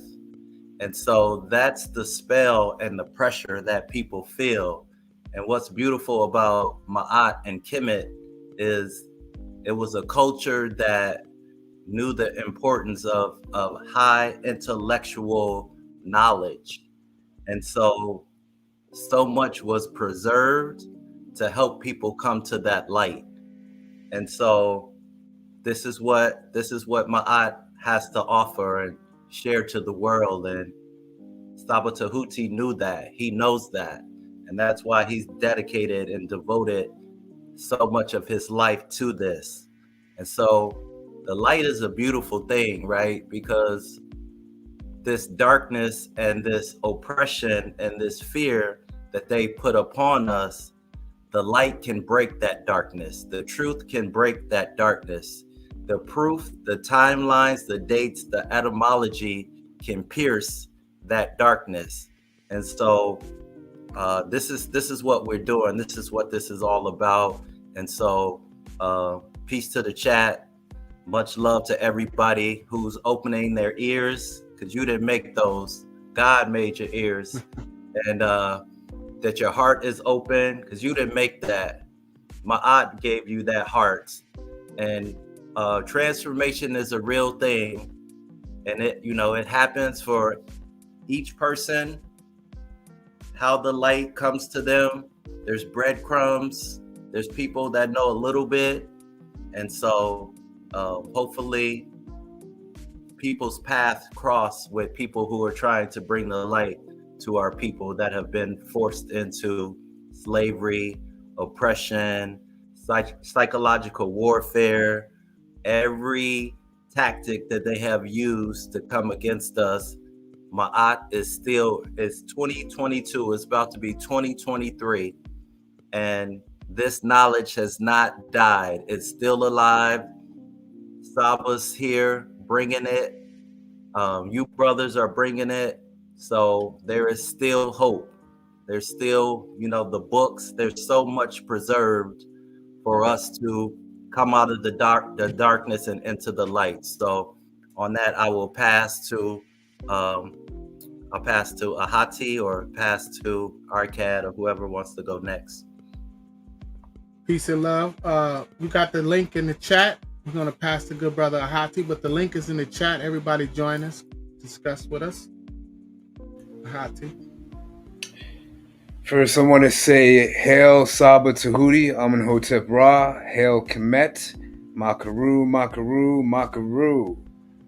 That is our victory voice. The brother, the architect, you make me proud. You are something very dear and special to my heart. You are becoming the image of our great leader, a younger version of his image. So it gives everyone that's listening to you tonight great hope.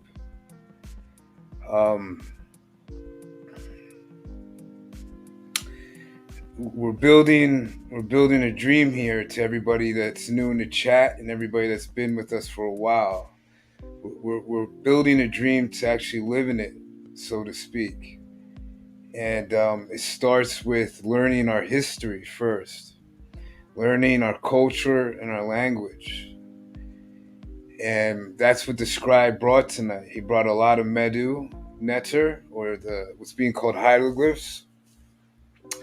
And that does take time, especially when you're brand spanking new. That takes a lot of time. You become like a serious police investigator, sometimes spending hours, sometimes spending weeks, just looking for one single meaning to a word that has multiple different names to it. But you're willing to put in the work and effort because that's how much the life means to you. And you cannot fake that. You can't be dishonest with yourself and still be able to do that. It's much easier just to ask Saba, pay him, ask him, and get it done with. But there comes a joy and fun. I don't know if Scribe's experiencing it. Yeah, he probably is, else he wouldn't be putting in the work. There comes a joy and fun when you've been looking for something for a week and you finally find it. And I can't explain the feeling, but it's definitely great. So again, Scribe, I commend you and I thank you for that great teaching. Nefer. I love Nefer. I love Nefer because when I learned about Nefer, I learned about the universe. That's actually where, if you go to the etymology of Uni, it comes from the which is Nefer. It's the literal word for the universe that we use today comes from Osiris. And knowing that every male Kemet likened himself after Osar, it gives me hope, and it should give the gentleman on the panel with me hope too. Because that's who we're trying to become the image of and emulate. And all we have to do is read the language, put our heads in the literature of our ancestors, and there's really not much work that we have to put into it unless we start injecting our opinions and what we think is right in 2022. And I like from the past podcast with Sabo where he said there's no difference between 2022 BC or 2022 AD. Because time is not real. Time and space do not exist outside of what we're calling time and space. So we literally can become our ancestors if we choose to be. But once again, as the scribe shared and AJ touched upon a little bit, there's this big fear that nobody wants to point a finger at. And I noticed that a lot of I don't get into a lot of confrontations anymore, but when I do, and I point out that fear is present, that's the first thing people say to me, that they're not fearful. And that's dishonest. That's the problem. That's dishonesty. And I tell them, I'm first to admit to them, I'm fearful. There are things I fear. There's things right now that I fear, and it's okay to fear stuff. If you claim that you are not fearful, that's the problem. Even people that are more powerful than you are fearful. So we have to deal with reality. We have to stay in reality. And yes, I am a great advocate of breaking the matrix. In the matrix, a lot of it is fear. Once you overcome that, you can deal with tools to break that, which was suggested, which is one is the etymology. I love the etymology. The brothers know that. I'm always speaking about the etymology. To this day, I would say almost every day of the week, there's a word that I have to double check to make sure I know the meaning of. That just to make sure, after years of doing this, I'm still looking up the etymology of words because I don't want to be tricked. I don't want to be put under the spell at any point. In any point in the day, I don't want to be under a spell. So I fear the matrix. That's one of my fears. So I highly suggest the etymology. You get the app. It takes you about a couple minutes. You look at the word. Oh, I was right. Oh, I was wrong. And that's it. You move on. You're back in reality. Timelines. Yes, that's the great equalizer. With our ancestors, they had dates and times. With the Abrahamic religions, there's no timelines. So, to me, that's a fiction book.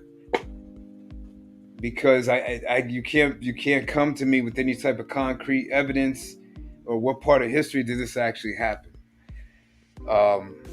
So these are the great spell breakers, along with the Medu Neter, along with the teachings of Saba, along with our ancestral teachings, and using them as a guide. And I can give you from experience 100% that if you just stick with this, you're consistent.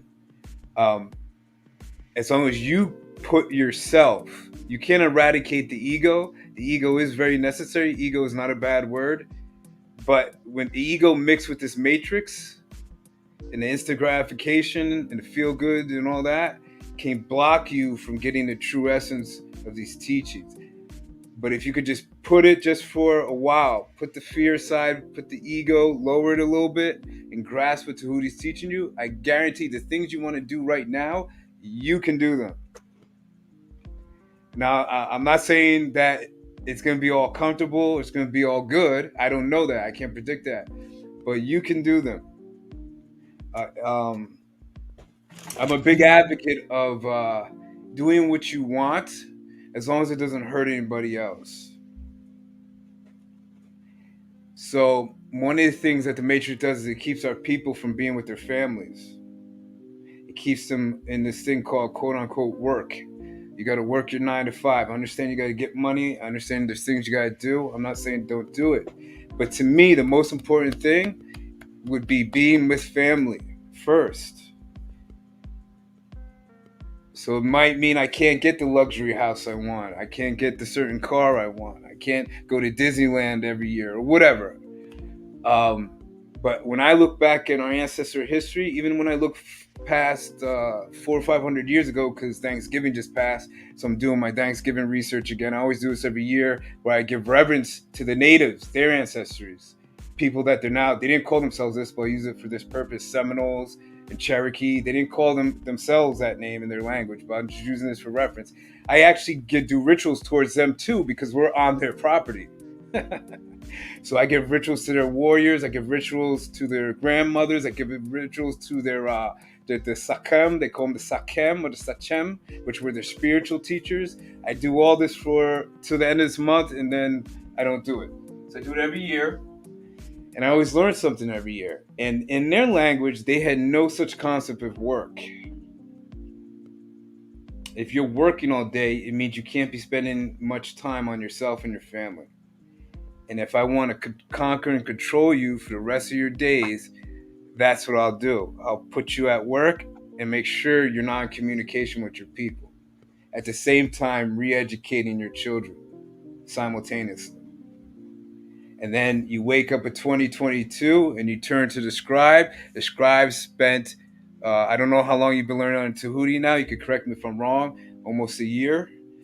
And you give me the evidence. It's right there in my face. And I say to the scribe, well, you see this Benz over here, brother?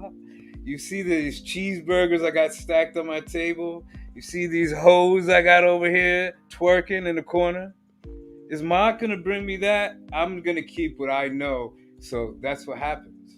Not knowing that the afterlife may be nothing like that. It may be what ancestors said, and you wake up in that state because you haven't dealt with your fear in this realm, and there are creatures over there waiting to eat you, just like the hippopotami and the alligators over here.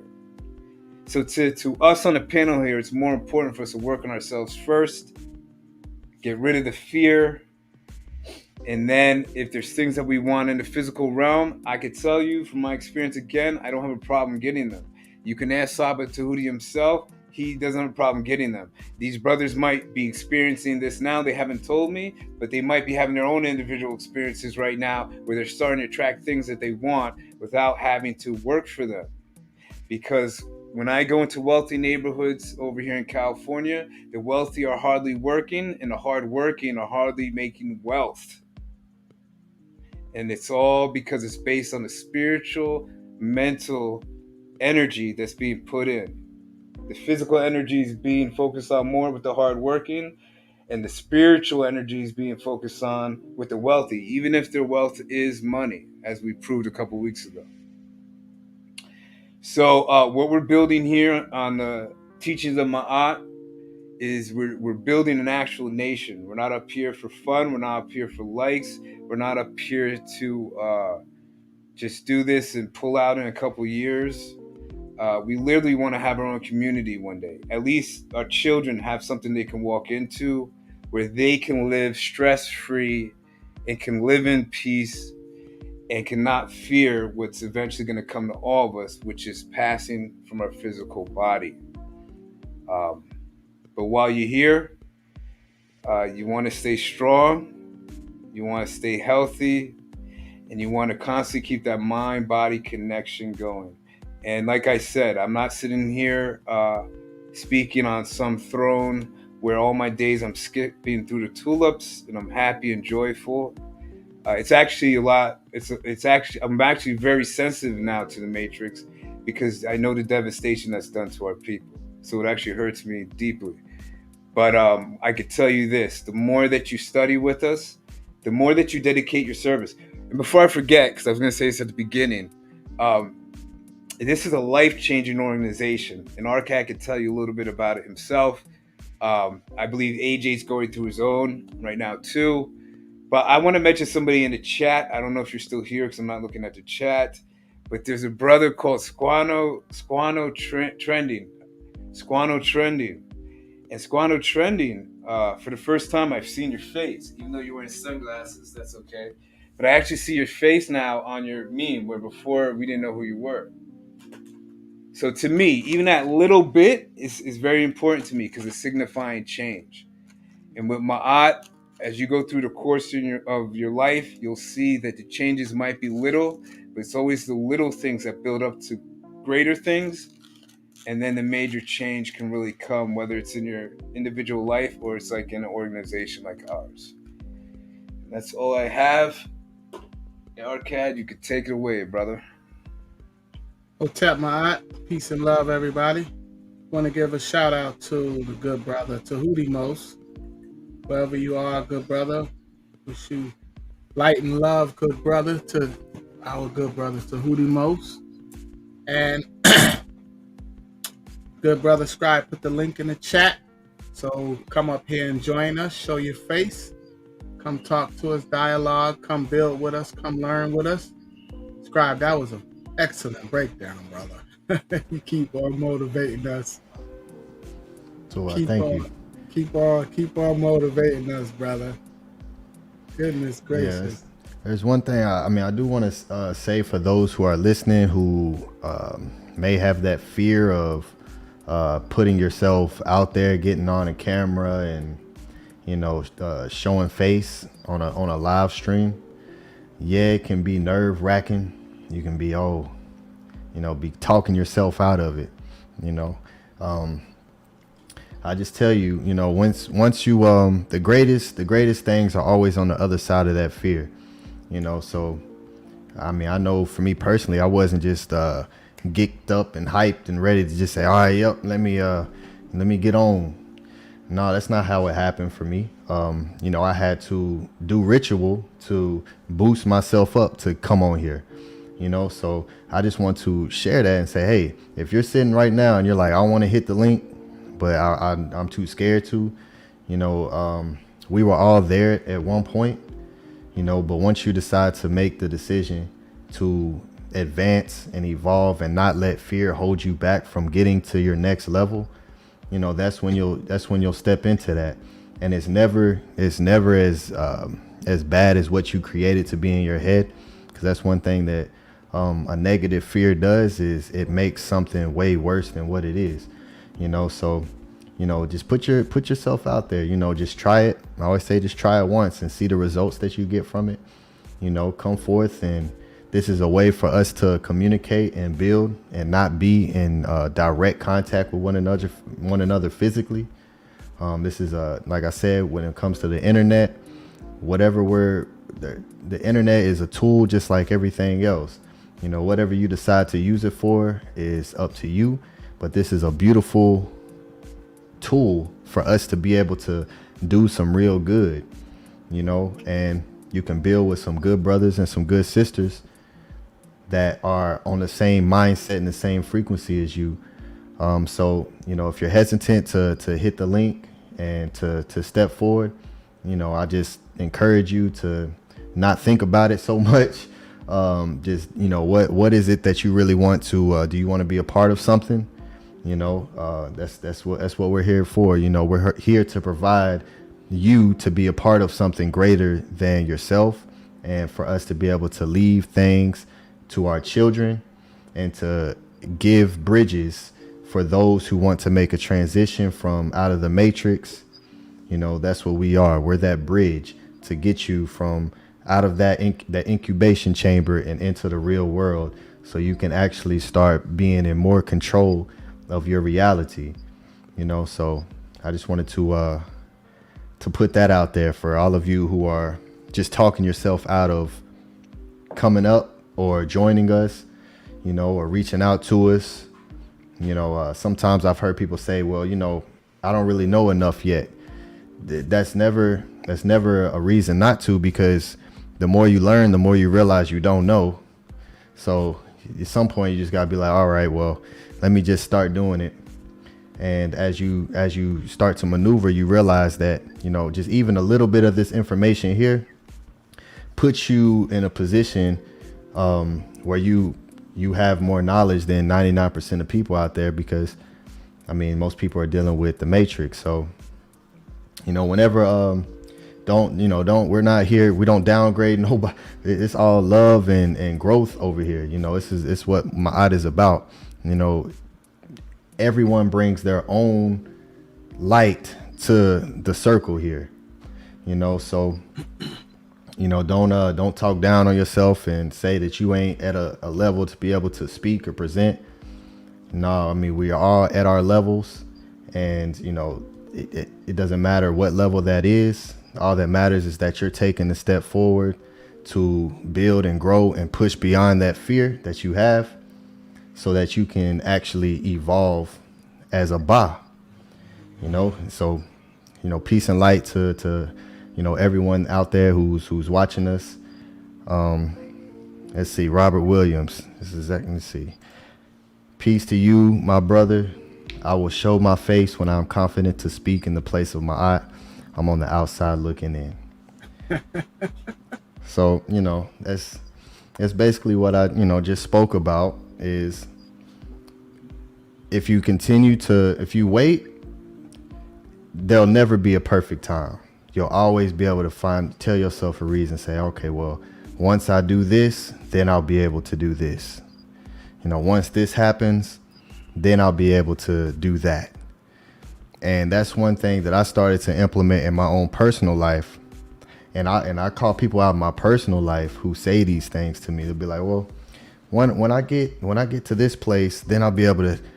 No, we don't do that, because that stops you from being able to go to that next level.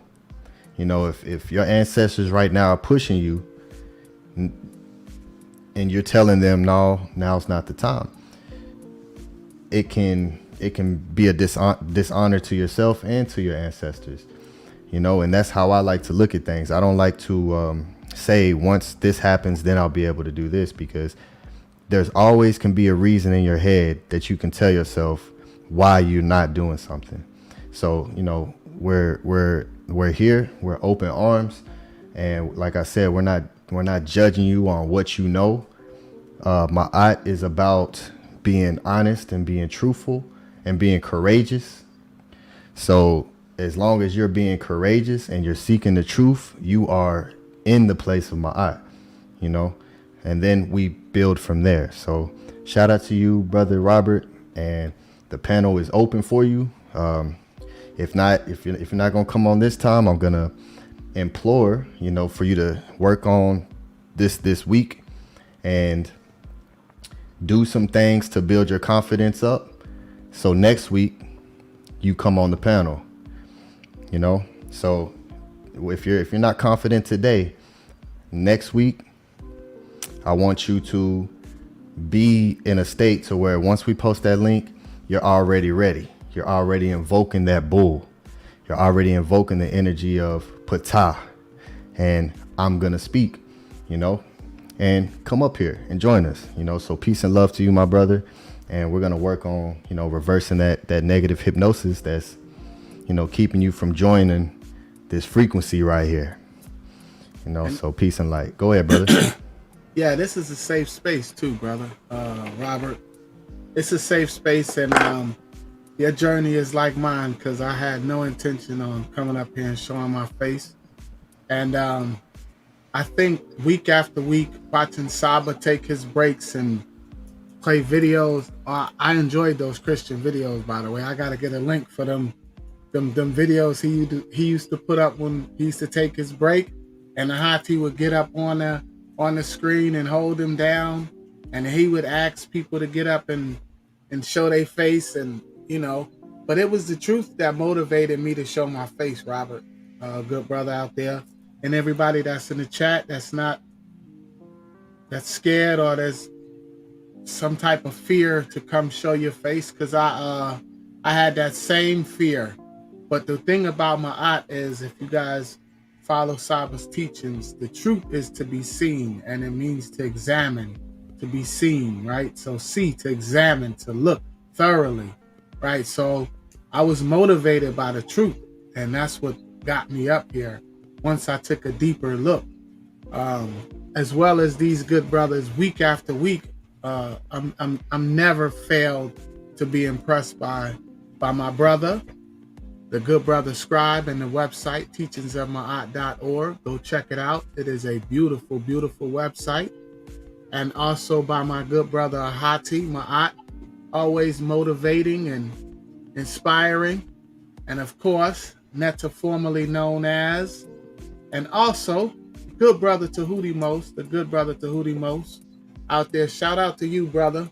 So Robert, we were all motivated, brother, by truth to come up and show our face. I'll give you a quick story. When I first saw Saba on, I think it was the Killer Priest show, the only way to get his book was to email him. And the only way actually, you couldn't even email him. He was, you had to do a Facebook Messenger. And I had deleted my Facebook maybe like 3 or 4 months prior to that. I had got to a point where I was just uninterested in the Facebook, and I had decided that I wanted to educate myself instead of entertain and swipe and like and all of that. So I had deleted it, and it took me a minute before, actually a few weeks, of him trying to get his books out there. And I was like, man, it got to be another way. It's got to be another way. And it wasn't. At that time, it was only Facebook Messenger. And then he emailed me. So he said that you had to show your face, and he said he had to make sure that you weren't a bot.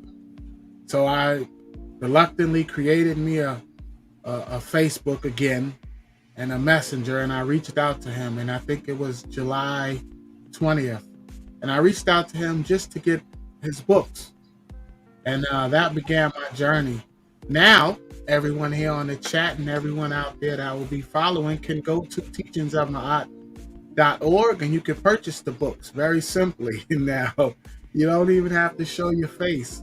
But it was a mission for me, but I'm glad I did. I'm glad I took those steps. And if you all remember, when I used to get on the breaks, I would be laying down, and it was my goddess who told me to get up. And it was my goddess who was motivated by the truth to say, hey, if you're going to be showing your face, then you need to get up, and you need to sit up straight, and you need to sit up and be firm. And at that time, I didn't know that Ma'at meant to be firm and to truth, to stand up, show yourself. So we implore all you good brothers and sisters to show yourself. And also, I just want to say, even if you disagree with us, this is still a safe space. You can come up here and dialogue with us as long as it's respectful. You don't have to agree with us. Come up here and dialogue with us. We'll definitely enjoy some healthy dialogue. Won't be no name calling and disrespect going on. So even if you do not agree with us, you can still come on. The link is still in the chat for you. We will respect you as long as you are respectful. So join us, teachingsofmaat.org, and join us for Metal Netta Mondays. Reach out to Saba Tahuti. Join us for Friday Tahuti's pod class. Last week was phenomenal. Another 8-hour class. It's always great. I don't get tired, man. I don't get tired by learning. I'm so inspired by the truth and by learning, and it's so beautiful. And I'm so grateful for Ma'at and the teachings of Ma'at. So with that being said, I'm going to let the good brother AJ speak. AJ, you got any good words you want to say? Seems like everybody's shy to get up here tonight. Peace and love, Big Vapes. Peace and love, B-Shack. AJ's frozen. AJ, you frozen, brother? Yes, he is frozen. I just want to say one thing to Robert Williams. Robert Williams, can you hear me, brother?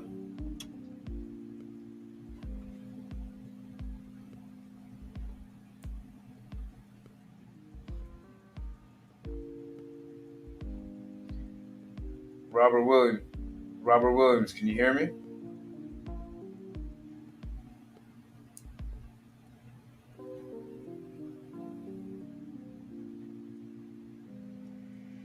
Shout out to you, Big Vapes. Maybe the chat's not moving.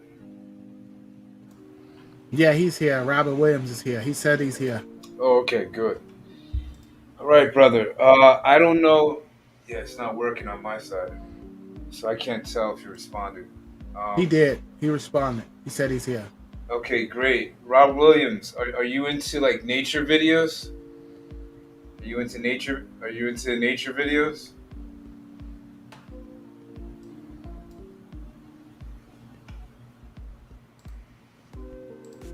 Let's see.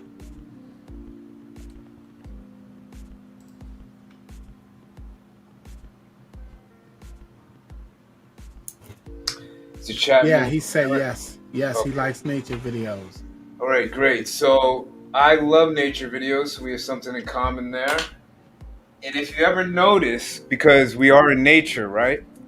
So if we just think like the rest of the animals that are in nature, there's one thing that always causes them to either get severely damaged or hurt or even possibly die. There's one thing.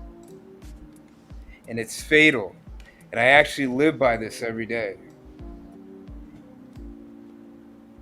It's called hesitation. Hesitation is very fatal.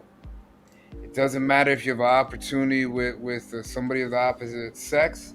It doesn't matter if it's something at work. You can apply it to every part of your life. If you hesitate, once you know when you're hesitating. We all know when we hesitate on something because we feel vibration that doesn't feel right. That's why we hesitate. Now, I'm not saying that to act through that hesitation anyways, but here's the key to knowing if the hesitation is true or not, if it's good, if it's actually protecting you or not. Here it is. It's knowledge. It's the information that you have in front of you to know if it's okay or not.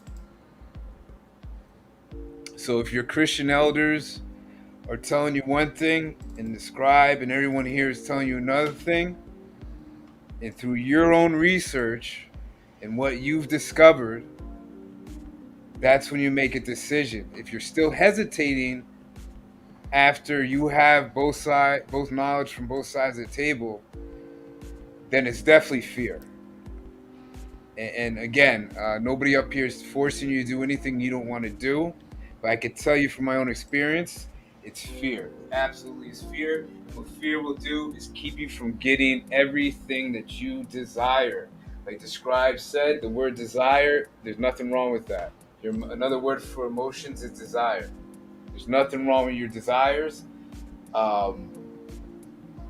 but it's definitely hesitation. If I hesitated to do this, none of the brothers would be here right now. If I hesitated with Saba and said, "Oh, nobody out there is good enough to hear Saba," nobody would be here right now. If I hesitated to step on that train platform in Philadelphia, PA, on a cold February night, and I look both ways and there's homeless lining the benches in the New Jersey train station, if I hesitated and said, I only have a couple $100 in my pocket, I'm trying to get to San Diego, California, I've never been across the country before, I'm going to turn back around, I wouldn't be here right now. So I live by the knowledge that's at hand. Do you have, does who have PayPal, Mishai? Are you talking about the Scribe will put the link to the donation. Please, Scribe. If I hesitated, none of this would be happening right now. So to me, I take hesitation very personally. Now I still hesitate at times, and I kick myself in the butt. So I'm like, man, you already know this. You just do it, man. What are you hesitating for? And then when I do it, the scary thing that was in my mind that I thought was going to happen doesn't happen. Because I have the knowledge. I'm acting on I trust the knowledge. If anything, let me say this. I trust the knowledge before I trust myself. Does that make sense? I trust Ma'at before I trust Ahati. So as long as I follow Ma'at, which my ancestors for tens and thousands of years prior to Ahati existing in the physical form trusted, I'm going to be, the chances of me getting hurt are going to be slim to none. So I'd go with that.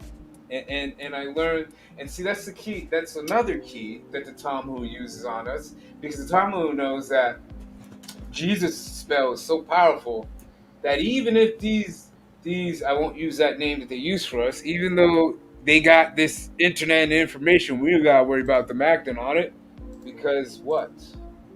They're always second guessing themselves. They're always being negative. They're always in a negative energy, questioning each other instead of following. Saba, and I'm going to end with this. Saba said something that was great last Friday. He spoke about Kemet.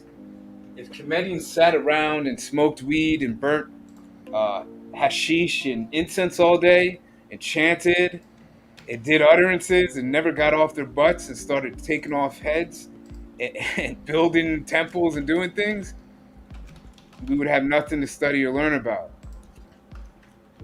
So the Talmud doesn't want us doing any of that. Talmud doesn't want us to stop hesitating and follow those of us that have a knowledge that we don't have at the moment. So it takes trust.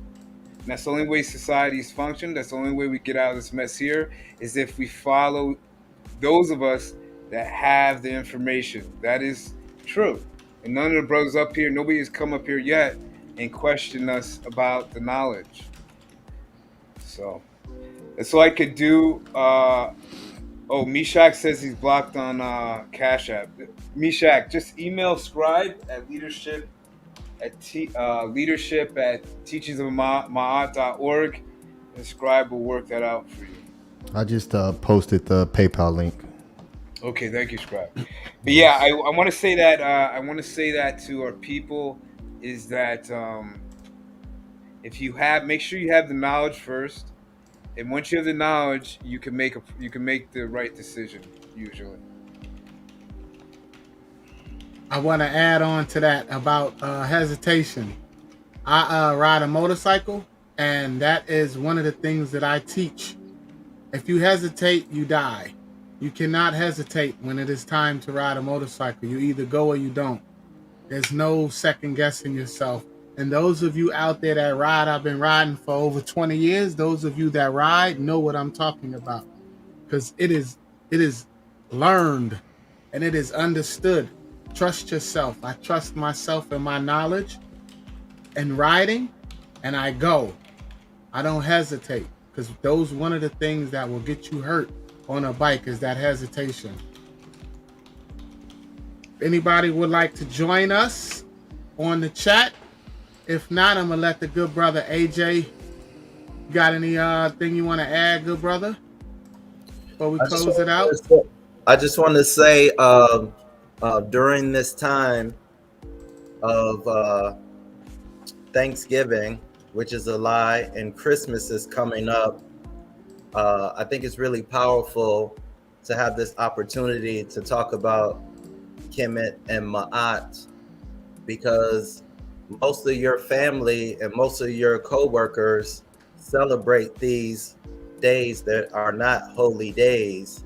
And so I think one of the things that people fear um, in a substantial way is being alone.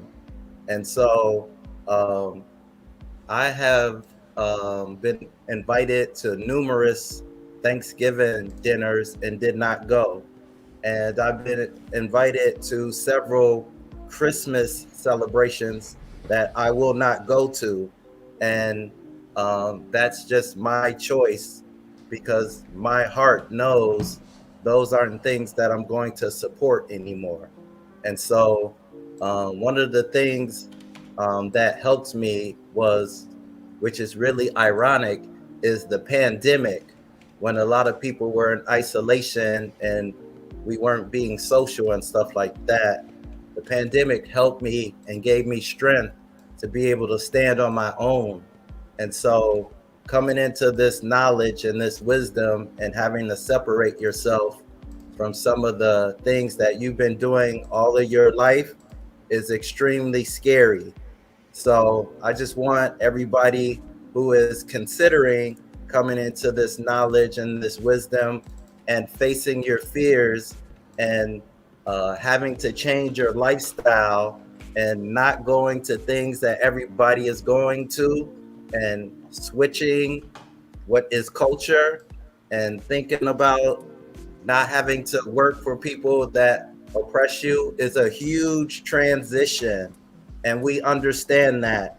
And we want to support you in that transition, because it is not easy to go from being a follower to coming into a new knowledge and understanding and have people gravitate towards you. And so that's a part of what will happen. And I had to deal with that with my family. And so we understand, we support you, and it's definitely not an easy road, but it will definitely pay off immediately, midterm, and in the long term, in the long run, because it's just nonsense. You just can't keep doing. I made a decision. I can't keep doing the same stuff that I was doing previously when I know it's not really going to benefit me. It's not benefiting anyone, because everywhere you look, there's Christmas. All the Christmas decorations is going up. All the stores you go into, the Christmas stuff is everywhere. It's hard to go up against that big thing. So we just want to say we understand, and that it's not easy. So, but we have the Meta Netter Monday. You get support there. You get support at the pod class, and you get support here. And then we're easy to be in communication with via the website. And if you want to ever talk to us, we're easy to get a hold of, because everybody needs that support. When you're trying to do something substantial, it helps to have support and doing something and trying something new. And I'll pass with that. Beautiful, beautiful. That was beautiful. I agree too. And I just want to add as well, is I'm a baby in this. I am a baby in this knowledge. And there's way more that I don't know than I do know. I just heard the word Metal Netta 2 years ago, Robert. So, and look where I'm at right now. I do have the books and I do study and I do read, but I wanted the truth. I wanted the truth, the whole truth, and nothing but my art. And that's what I got, good brother. And it's called Stepping Out of the Matrix. Stepping. So it's a step-by-step process. So it's a journey, and we welcome you on it with us. All of you in the chat, we welcome you. Peace and love. We thank you for the support. Everyone in the chat, Robert Williams, Shannon, Meshach, Kevin, everyone in the chat, peace and love. Everybody, shout out to good brother Tahuti Most. I'm not going to stop shouting you out, brother. continuous love and support. Any final words before we close out from you two good brothers? Yeah, I want to show the support for, the great people in the chat who are supporting us. Of course, without you all and without your attention and without your energy, these type of things cannot, grow. So much gratitude and love to you all. I want to start with Nito Campbell, of course, for Let Us Continue, $14 donation for Let Us Continue. Shout out to you, great brother. Peace and love to you. And then also we have the great sister, Shannon Southard. Excuse me. Yeah, Shannon Southard. Thank you to my sister for support.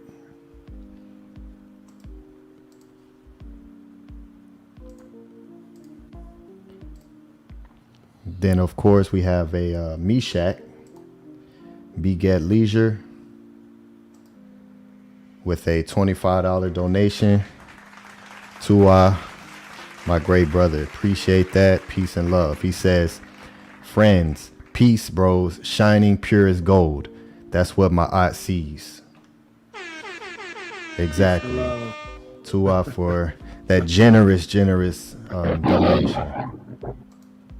Hey. Hungry Lion. Is that my brother in the background? Right, what was that? And Peace then we have one more from the great brother Master K. The Ruffian Era Records sent you $7.72. The number of Tahuti for reciprocity, Master K. So thank you everyone who's sending us support and supporting the organization and the movement. Peace and love. Yeah, peace and love. I see a comment in the chat by GCBC. He says he was gifted Sacred Woman 3 years ago. That's where his journey started. That's actually where my journey started as well, good brother. I actually heard that sister on a I don't know, one of those, the Breakfast Club, and I decided to buy that book for my goddess, and I bought it for her, and I opened it up, and I saw the word Netter for the first time, and I did not know what it was, and that was 2 years ago. So, brother, that's where my journey began as well, and it led me to Ahati, and then to Brother Tahuti, and now I'm here. So just keep following those breadcrumbs, GCBC, wherever you are, good brother. That's where my journey started as well. Peace and love to everybody in the chat. Ahati, got any closing words? No, I was going to say, well said. Keep following those breadcrumbs. Yeah. I like that. No, everybody, peace. Have a great week and enjoy yourself. All right. With that, we're going to end it out with our affirmation. Anybody have anything else? Peace and love to the chat. We're going to end it with that. Go to the website, teachingsama'at.org, and check us out. Go to Tahuti's podcast every Friday night at 9 p.m. Eastern. And check out the Monday Metal Netter class. With that being said, peace and love. We're going to end it with our affirmation on the count of 3. 1, 2, 3. Unki Ema'at, Un NS, Nintet Oset Ema'at, Men Hapapet Ema'at, Her Inku Kui, Per Iku. I live for Ma'at, I exist within her. I do not speak in the place of Ma'at. Every day I advance towards Ma'at. My being is surrounded in darkness. I come forth as conscious light. Peace and love, everybody. Hotep Ma'at.